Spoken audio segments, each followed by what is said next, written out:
আহি আছে 14 ফেব্ৰুৱাৰী। যদি আপুনি আপোনাৰ পাৰ্টনাৰৰ লগত কোনো হোটেল নাইবা অয়ত যাম বুলি ভাবিছে তেন্তে ভিডিঅ'টো একমাত্ৰ আপোনাৰ বাবে। নমস্কাৰ বন্ধুসকল, মই ৰাহুল, আপোনাৰ বন্ধু মিষ্টাৰ সৰকাৰ সুইচডমৰ আন এটা নতুন ভিডিঅ'লৈ স্বাগতম জনাইছোঁ। 14 ফেব্ৰুৱাৰী মানে হ'ল ভেলেণ্টাইন ডে। এই দিনত প্ৰেমিক প্ৰেমিকাই নিজৰ কোৱালিটি টাইম স্পেণ্ড কৰিবলৈ কোনো হোটেল নাইবা অয়ত বা যিকোনো প্ৰাইভেট প্লেচত কোৱালিটি টাইম স্পেণ্ড কৰিবলৈ যায়। কিন্তু কিছুমান ক্ষেত্ৰত দেখা যায় যে সেই হোটেল নাইবা অয়সমূহত পুলিচে ৰেইড মাৰে, যাৰ ফলত প্ৰেমিক প্ৰেমিকাৰ বহুতো অসুবিধাৰ সন্মুখীন হ'বলগীয়া হয়। কিন্তু এতিয়াৰ পৰা আৰু আপোনাৰ চিন্তা নাই, কিয়নো আপুনি মোৰ ভিডিঅ'টো চাই আছে। আশা কৰোঁ মোৰ ভিডিঅ'টো আপোনালোকে যদি স্কিপ নকৰাকৈ সম্পূৰ্ণ চায়, তেতিয়াহ'লে আপুনি গম পাব যদি আপোনাৰ লগত তেনে পৰিস্থিতি হয় বা পুলিচে আপোনাক ধৰে, তেনে পৰিস্থিতিত আপুনি কি কৰিব। আপুনি যদি মোৰ চেনেলত নতুন হয় তেন্তে এনেধৰণৰ ইনফৰ্মেটিভ ভিডিঅ'সমূহ পাই থাকিবলৈ চেনেলটো ছাবস্ক্ৰাইব কৰি দিব, আৰু আপুনি যদি মোৰ ভিডিঅ'টো ফেচবুকত চাই আছে তেতিয়াহ'লে ফেচবুক পেজটো ফ'ল' কৰি দিব।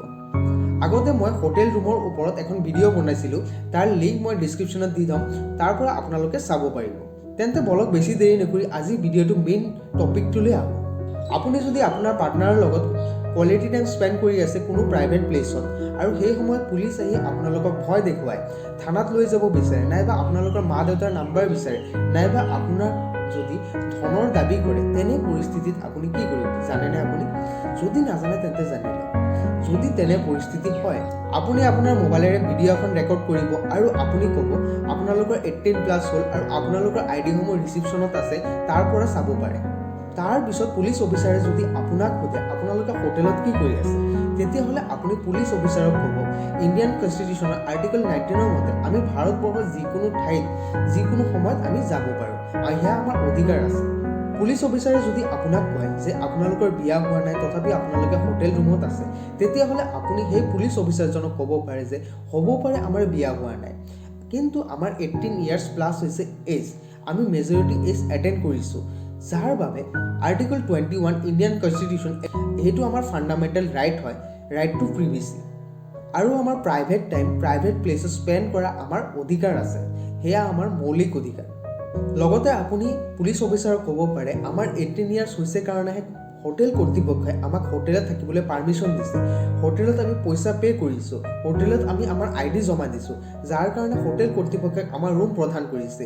চ' আপোনালোকৰ কোনো ৰাইট নাই যে আমাৰ কোৱালিটি টাইম স্পেণ্ড কৰাত বাধা প্ৰদান কৰিব, আৰু আপোনালোকৰ কোনো অধিকাৰ নাই আমাৰ ৰুমত ৰেড মাৰিবলৈ, কিয়নো আমাৰ IDসমূহ কাউণ্টাৰত জমা দি ৰাখিছোঁ। পুলিচ অফিচাৰজনে যদি আপোনাৰ লগত নাইবা আপোনাৰ পাৰ্টনাৰৰ লগত যদি কিবা অভদ্ৰ আচৰণ কৰে, তেতিয়াহ'লে আপুনি সেই পুলিচ অফিচাৰজনৰ এগেইনষ্টত আপুনি কমপ্লেইন ফাইল কৰিব পাৰে। আপুনি ষ্টেট কমপ্লেইন পুলিচ অথৰিটি লগতে চেণ্ট্ৰেল ভিজিলেন্স কমিশ্যনত আপুনি কমপ্লেইন ফাইল কৰিব পাৰে।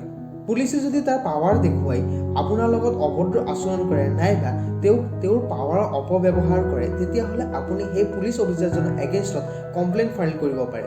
এজ পাৰ ল 161 ইণ্ডিয়ান পিনেল কোড 1860 অধীনত যদি কোনো ব্যক্তিয়ে তেওঁৰ পাৱাৰৰ অপব্যৱহাৰ কৰে, তেতিয়াহ'লে সেই ব্যক্তিজনৰ ওপৰত কমপ্লেইন হ'ব, লগতে একশ্যন হ'ব, তাৰ উপৰি সেই ব্যক্তিজনৰ এবছৰলৈকে জেল হ'ব। বহু ক্ষেত্ৰত দেখা যায় যে পুলিচ নাথাকে, কিন্তু পুলিচৰ কাপোৰ পিন্ধি আপোনাক ভয় দেখুৱাবলৈ নাইবা আপোনাৰ পৰা ধন দাবী কৰিবলৈ তেওঁলোক আহি যায়। তেতিয়াহ'লে যদি আপোনাৰ সেই পুলিচজনৰ ওপৰত সন্দেহ থাকে, তেতিয়াহ'লে আপুনি সেই পুলিচ অফিচাৰজনৰ ID চোৱাৰ আপোনাৰ সম্পূৰ্ণ অধিকাৰ আছে। আপুনি কৰা ভিডিঅ'টো এভিডেন্স হিচাপে ব্যৱহাৰ কৰিব পাৰে, কিয়নো ভিডিঅ' এজ এন এভিডেন্স আপুনি কোৰ্টত প্ৰডিউচ কৰিব পাৰে এজ পাৰ ল under section 65B Indian evidence actor মতে। আশা কৰোঁ মোৰ ভিডিঅ'টো আপোনালোকৰ ভাল লাগিল। যদি ভাল লাগে তেতিয়াহ'লে লাইক, কমেণ্ট এণ্ড শ্বেয়াৰ কৰি দিব। ধন্যবাদ। জয় আই অসম।